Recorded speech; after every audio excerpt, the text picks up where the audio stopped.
Hello बच्चों, सब लिख दो कमेंट में ओके, ताकि मैं समझ सकूं कि कोई भी डिस्परेशन में नहीं है। ठीक है, तो आज मैं स्टार्ट करता हूं molecules of compounds and elements. मान सकता हूं कि पहले वाला वीडियो मैंने बोला था परसों में, लेकिन लेट हो गया था। लेकिन आज मैं इस वीडियो को स्टार्ट करते हुए बहुत खुशी हो रही है। चलिए स्टार्ट करें। तो मॉलिक्यूल्स ऑफ एलिमेंट्स क्या होता है? एलिमेंट्स क्या होता है? कोई भी एक सिंगल टाइप ऑफ एटम जब कॉम्बाइन करे या फिर अपने एटम्स में, रिस्पेक्टिव एटम्स में, तो फिर मॉलिक्यूल्स मतलब आपको होता क्या है? पहले मॉलिक्यूल्स क्या होता है? तो मॉलिक्यूल्स आपको कोई भी दो एटम जब कॉम्बाइन करता है, तो पहले हम लोग ले लेते हैं एलिमेंट्स के एग्जांपल। तो एलिमेंट्स में आ गए आपको O2। तो क्या होता है ये? इसमें दो ऑक्सीजन रहते हैं, जिससे मिलके क्या बनता है? O2। ठीक है, इसको अगर हम लोग सही से लिखें तो इसको आपका हो जाएगा O2। ठीक है, अब यहाँ पे हो जाएगा तुमको इसका एटॉमिक मास कितना होता है? तो 16। देखो ये होता है तुमको सुपरस्क्रिप्ट। ठीक है, सुपरस्क्रिप्ट इसको कहते हैं। ठीक, सुपरस्क्रिप्ट कहते हैं। लेकिन ये जो तुम्हारा नीचे वाला पार्ट होता है ना, इसको हम लोग कहते हैं, नीचे वाला पार्ट, नीचे जो होता है, इसको हम लोग कहते हैं सबस्क्रिप्ट। ठीक है, सबस्क्रिप्ट कहते हैं। ठीक है, तो अब तुम समझ सकते हो कि इसको सुपरस्क्रिप्ट, और यहाँ पे इसका क्या होता है? 16 होता है। लेकिन अगर हम लोग दो का बात करें तो दो में ये बदल जाएगा। ये सिंगल मॉलिक्यूल का, ठीक है, ये तुमको सिंगल मॉलिक्यूल का, सिंगल मतलब एटम का, ठीक है, सिंगल एटम का है। अगर हम लोग मॉलिक्यूल का, इसके एग्जिस्टिंग फॉर्म का बात करें तो ये किसमें? ये अपने गैसेस फॉर्म में एग्जिस्ट करता है। किसमें? O2 में। तो अगर O2 का बात करें तो कितना हो जाएगा तुमको इसका? 32। कितना हो जाएगा? 32। मैंने बोला था कि लगभग जो मास होता है वो न्यूट्रॉन गेन किया रहता है, तो इसका भी कौन लगभग ऑलमोस्ट मास गेन किया रहेगा? न्यूट्रॉन। ठीक, तो अब मैं बात करता हूँ, अब मैं अच्छे से बात कर सकता हूँ, अच्छे से सारे वर्ड्स को यूज कर सकता हूँ इसमें, जो भी मैंने टर्म्स बताया, ताकि आप लोग समझ पाओ। ठीक, तो फिर मॉलिक्यूल्स ऑफ एलिमेंट्स क्या होता है? मैंने बताया एलिमेंट्स क्या होता है, एक सिंगल टाइप ऑफ एटम, ठीक है, जब कॉम्बाइन करता है तब क्या बनाता है? Molecules of elements. जैसे मैंने O2 बताया, तो आप इसमें और भी ले सकते हो, बहुत सारी चीज़ ले सकते हो, N2 ले सकते हो। ठीक, और भी बहुत है एग्जाम्पल में, और आप H2 ले लो, और भी बहुत सारे एग्जाम्पल्स हैं, तो आप वो सब भी ले सकते हो। या फिर आप फ्रीली एग्जिस्ट कर रहा है तो H ले लो। और नॉवेल गैसेस जैसे होते हैं, तो नॉवेल गैसेस में आप ले सकते हो NeHe, हीलियम। ठीक है, तो ये सब आपको नॉवेल गैसेस है। नॉवेल गैसेस मतलब जिसका वैलेंसी 0 हो, जो कि जिसका आपको वैलेंस सेल जो होता है, वो चाहे वो डुप्लेट हो या ऑक्टेट, उसको सेटिस्फाई करता है। जब वो गेन और लॉस ना करे तब उसका वैलेंसी 0 होगा। और अगर वैलेंसी 0 है तब उसको वो कॉम्बाइन ही नहीं करेगा, तब वो हमेशा एलिमेंट ही बना रहेगा। और वो भी कौन सा? एटम के फॉर्म में रहेगा, ना कि मॉलिक्यूल्स के फॉर्म में। ठीक है, तो फिर ये हो गया। अब एलिमेंट का होता है। अब कंपाउंड्स क्या होता है? कंपाउंड्स हुआ जब डिफरेंट टाइप ऑफ एटम्स एक साथ कंबाइन करे ताकि वो फॉर्म कर सके किसका? एक कंपाउंड का। कंपाउंड का मतलब ही होता है तुमको क्या, कि दो टाइप का एलिमेंट, ये मतलब सॉरी हाँ, दो टाइप का एलिमेंट जब कंबाइन करता है तो क्या बनाता है तुमको? कंपाउंड। ठीक है, दो टाइप का, मैं फिर से रिपीट कर रहा हूँ, दो टाइप का element, when the two kinds of elements combine chemically and form a new product, then it is said to be a compound, or a compound। ठीक है, क्या कहलाएगा? कंपाउंड। तो फिर तुम ऐसे लिख सकते हो कि ये Na+Cl क्या बनाएगा? NaCl। सेम तुमको यहाँ पे कार्बन, अगर हम लोग बात करें कार्बन, ये कॉपर सल्फेट का, तो कॉपर सल्फेट क्या बनाएगा तुमको? ज़रा ध्यान से देखेंगे, कॉपर सल्फेट क्या बनाएगा, सल्फेट होता है SO4, और अगर ये कंबाइन करेगा तो ये क्या बनाएगा, ये किस चीज़ का फॉर्मेशन करेगा, CuSO4, ठीक है। तो ये होगा एक कंपाउंड्स, मॉलिक्यूल्स ऑफ कंपाउंड्स, ठीक, ये हो गए मॉलिक्यूल्स ऑफ कंपाउंड्स, ठीक है। एक कंपाउंड का जो सबसे स्मॉलेस्ट है ना, ये आपको होता है वो मॉलिक्यूल ही होता है, ठीक है। एक कंपाउंड का सबसे स्मॉलेस्ट जो पार्ट होता है, आप कह सकते हो पार्ट होता है या सब्सटेंस होता है, वो मॉलिक्यूल होता है। और जो एक एलिमेंट का सबसे स्मॉलेस्ट पार्ट होता है वो, या फिर जो पार्ट होता है वो आपको होता है एटम, ठीक। जैसे कह सकते हो एलिमेंट का अगर ब्रेक करोगे तो वो आपको क्या आएगा, एटम। अगर ब्रेक करते चलोगे तो सबसे स्मॉलेस्ट, हाँ मानता हूँ इसका भी सब एटॉमिक होता है, लेकिन हाँ अगर सेम काइंड में मानोगे तो सब में आपको एटम मिलेगा, ठीक है, ठीक है। अगर इसको ब्रेक डाउन करोगे तो, लेकिन अगर इसको ब्रेक डाउन करोगे तो आपको मिलेगा मॉलिक्यूल सबसे छोटा। और वो भी कैसा मॉलिक्यूल, मैंने आपको पहले ही बता चुका हूँ कि कंपाउंड में होता ही है आपको कैसा, तो अनदर काइंड्स ऑफ एटम्स जब मिक्स हो ये अपने साथ एक जोड़ा बनाता है, ठीक है। जोड़ा आप लोग को बहुत अच्छे से समझ में आ रहा होगा, ठीक। तो जोड़ा जब बनाता है तब हम लोग इसको ये करते हैं, ठीक है, मॉलिक्यूल्स ऑफ कंपाउंड्स। तो अब आयन क्या है, आयन आप कह सकते हो कि मैंने तो बता दिया कि नॉवेल गैसेस आपको कॉम्बाइन करते हैं, मतलब कॉम्बाइन नहीं करते नॉवेल गैसेस, ठीक है। नॉवेल गैसेस में आप यहाँ पे साफ देख सकते हो कि यहाँ पे आर्गन दिया है, हीलियम दिया है एंड एक्सेट्रा एक्सेट्रा में आप आयरन ले लो, लेकिन आयरन का भी आपको आइसोटोप होता है जिसका वैलेंसी 1 होता है, ठीक है। आइसोटोप भी होता है आयरन में, इसलिए जिससे उसका मास डिफर करता है। तो अब आयन क्या क्या होता है, आयन हम यहाँ पे इंटरव्यू दे रहे हैं, मतलब ओवरव्यू दे देते हैं, ओवरव्यू यहाँ पे दे देते हैं हम, बाद में आपको इसका एक्सप्लेनेशन फुल एक्सप्लेनेशन दे देंगे, ठीक है। तो आयंस क्या होता है, आयंस वो होते हैं जब दो एटम, और वो एटम कोई भी हो सकते हैं, जैसे अभी एक पॉपुलर चल रहा है भाई NaCl, तो Na पॉजिटिव बहुत कोई बोलता है, लेकिन Na पॉजिटिव क्यों आया Na पॉजिटिव। तो अब यहाँ का आप लोग मिस्ट्री समझो कि Na को हम लोग एक एटम मानते, ठीक। Na को हम लोग एक एटम मानते, इसके अंदर हम लोग N और P एक नहीं रहता, बहुत सारे रहते हैं, लेकिन हम लोग अभी सिंगल लेंगे समझाने के लिए। अब मानो ये इसका शेल्स हम बना रहे हैं,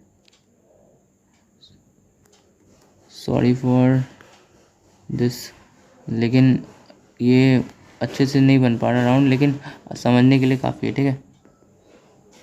तो आप समझ लो यहाँ पे एक इलेक्ट्रॉन, दूसरा इलेक्ट्रॉन, तीसरा इलेक्ट्रॉन, चौथा इलेक्ट्रॉन, पांचवा इलेक्ट्रॉन, छठा, सातवां, आठवां, ठीक।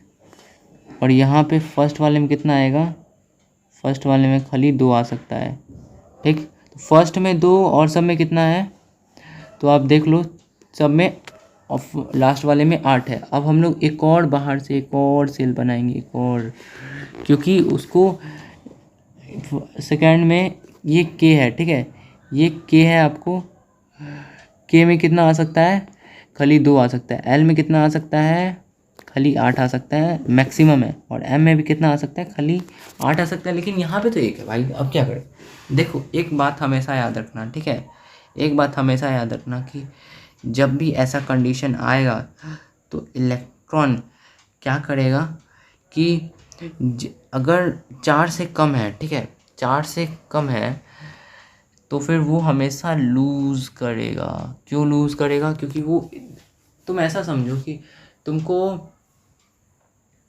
एक बगल से दुकान, तुम्हारे घर के एक बगल में एक दुकान है, और तुम्हारे घर के एक बहुत दूर एक दुकान है, ठीक है। तुमको माज़ा लाना है, वाह, सुन के मुंह में पानी आ गया, तो अभी लेक्चर बंद करके मत जाना, पहले पूरा देख लो। तो है ना, ये बगल में दुकान है और दूर में एक दुकान है, तो तुम बगल वाले दुकान में जाएगा, क्यों बगल वाले दुकान में जाएगा? क्योंकि तुमको यहाँ से जल्दी मिलेगा और दूर जाएगा तो तुमको टाइम बहुत ज़्यादा लैप्स होगा, इसलिए तुम बगल वाले दुकान में। तो फिर यहाँ पे तुमको समझ में आ रहा है कि जो पास होगा, जो इजी होगा, जो इजी टू जो इजी होगा, जो कि करने में बहुत आसानी से हो जाए, ठीक है, तो वो तुम ज़्यादा अच्छे से प्रेफर करेगा कि हाँ भाई यही करना है। तो वैसे ही तुम यहाँ इस केस में भी देख सकते हो कि इसको बहुत एनर्जी चाहिए होगा जी, इसके पास उतना एनर्जी नहीं है, किसी के भी कोई भी आइटम के पास इतना एनर्जी नहीं होता कि वो 4 से ज़्यादा गेन कर सके या लूज़ कर सके, ठीक है। तो इसलिए हमेशा क्या करेगा, 4 या 4 से कम ही गेन या लूज़ करेगा। तो फिर तुम यहाँ पे समझ सकते हो इसका 4 से कम है एक, तो ये सेटिस्फाई नहीं है, ये सेटिस्फाई नहीं है। सेटिस्फाई का मतलब समझ लो कि इसका ऑक्टेट कंप्लीट है। ऑक्टेट क्या हुआ, LMN, ये सब जितने भी बाहर के सेल्स रहते हैं ना उसको हम लोग ऑक्टेट कहते हैं। ऑक्टेट प्रॉपर्टी होता है 8 इलेक्ट्रॉन फिल कर सकता है, उसी को हम लोग ऑक्टेट प्रॉपर्टी कहते हैं। और जो फर्स्ट शेल रहता है तो उसको हम लोग डुप्लेट फिल करता है तो डुप्लेट प्रॉपर्टी कहते हैं, ठीक है। समझ रहे हो मेरी बातों को? हाँ, एकदम प्रॉपर्ली सुनना। और उसके बाद देखो यहाँ पे एक है, तो अब ये क्या करेगा, ये लूज़ करेगा। ये क्या करेगा, ये लूज़ करेगा, ठीक। ये केस तो हम लोग समझ लिए, ठीक, चलो लूज़ करेगा। अब लूज़ करके क्या बनाएगा भाई, तो लूज़ जब करेगा ना ये एक इलेक्ट्रॉन्स, तब ये तुम सोचो कि इलेक्ट्रॉन्स सेम, पहले इलेक्ट्रॉन्स सेम था, प्रोटॉन्स भी सेम था, लेकिन इसका जो ऑक्टेट कंप्लीट नहीं होता, जिसके कारण इसको एक लूज़ करना पड़ा सेटिस्फाई करने के लिए, जिसके कारण ये तुम्हारा शेल जो होगा ये भी चला जाएगा, ठीक है, और ये भी इलेक्ट्रॉन किसी और को शेयर कर देगा। अब बाद में बात करेंगे कि शेयर करने से क्या होता है, लेकिन अभी इतना समझ लो, शेयर कर देगा। अब जब ये शेयर करेगा तब इसके पास 10 बचा इलेक्ट्रॉन, और न्यूक्लियस में कितना रह गया, ओहो जा सॉरी, न्यूक्लियस में कितना रह गया तुम्हारा, 8 रह गया, ठीक है। यहाँ पे मैं फिर से बना दे रहा हूँ, न्यूक्लियस में कितना रह गया, 8 इलेक्ट्रॉन रह गया, ठीक। न्यूक्लियस में तुमको 8 सॉरी न्यूक्लियस में तुमको रह गया 10 इलेक्ट्रॉन, ये 11 प्रोटॉन, ठीक है, 11 प्रोटॉन। माफ़ करना अगर बीच में मैं घबरा रहा हूँ या फिर थोड़ा मोड़ा गलत कर रहा हूँ, तो ये मेरा फर्स्ट वीडियो है इसलिए हो रहा है थोड़ा सा नर्वसनेस, ठीक है, इसलिए। तो पहले न्यूक्लियस में प्रोटॉन्स कितना है, 11, इलेक्ट्रॉन्स कितना है, 10, तो फिर ज़्यादा कौन है, प्रोटॉन्स, ज़्यादा कौन है, प्रोटॉन्स, ठीक है। अगर ज़्यादा प्रोटॉन्स है तो फिर तुमको यहाँ पे कौन, किसका पावर ज़्यादा है, प्रोटॉन्स का, तो पावर कितना ज़्यादा है, ठीक। तो कितना ज़्यादा का अगर बात किया जाए तो यहाँ पे तुमको एक प्रोटॉन ज़्यादा है, मतलब क्या कि ये तुमको जो है ना, मतलब Na होगा वो पॉजिटिवली चार्ज्ड है। क्यों पॉजिटिवली चार्ज्ड है, क्योंकि तुमको इसमें जो प्रोटॉन्स का नंबर ज़्यादा है इलेक्ट्रॉन्स से, इसलिए ये क्या है, पॉजिटिवली चार्ज्ड है, ठीक है, पॉजिटिवली चार्ज्ड है। और अगर बात किया जाए Cl का, तो जब, देखिए मैं यहाँ पे बना दे रहा हूँ, जब ये, एक मिनट, जब ये शेयर करेगा तुमको इलेक्ट्रॉन्स को, एक, तो यहाँ पे एक प्रोटॉन ज़्यादा हो गया, मतलब कि ये एक इलेक्ट्रॉन शेयर किया, किसके साथ शेयर किया, तो क्लोरीन के साथ। तो क्लोरीन का कितना होता है, वैलेंसी -1, तो यहीं तो -1 जब होता है तो यहाँ पे मैं पहले N और P बना देता हूँ, ठीक। तो इलेक्ट्रॉन इसका थोड़ा सा तो भाई मैनेज करना ही पड़ेगा आप लोग को, इसमें शायद मैं कोशिश करूँगा आपको पूरा डिटेलिंग देने का।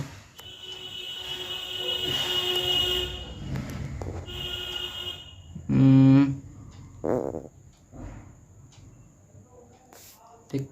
अब यहाँ पे 1 2 1 2 3 4 5 6 7 8, ठीक है।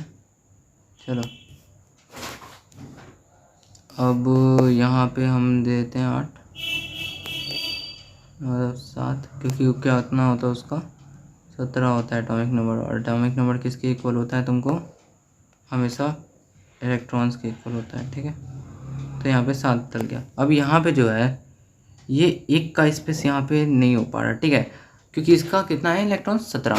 अब ये जब एक इसको शेयर करेगा तो इसमें एक इलेक्ट्रॉन का अमाउंट बढ़ जाएगा, जिसके कारण क्या होगा कि ये तो सेटिस्फाई हो जाएगा, लेकिन इसमें इसका ऑक्टेट कंप्लीट, इसका भी ऑक्टेट कंप्लीट, लेकिन इसमें एक इलेक्ट्रॉन बढ़ने के कारण इसमें जो प्रोटॉन्स का अमाउंट होगा,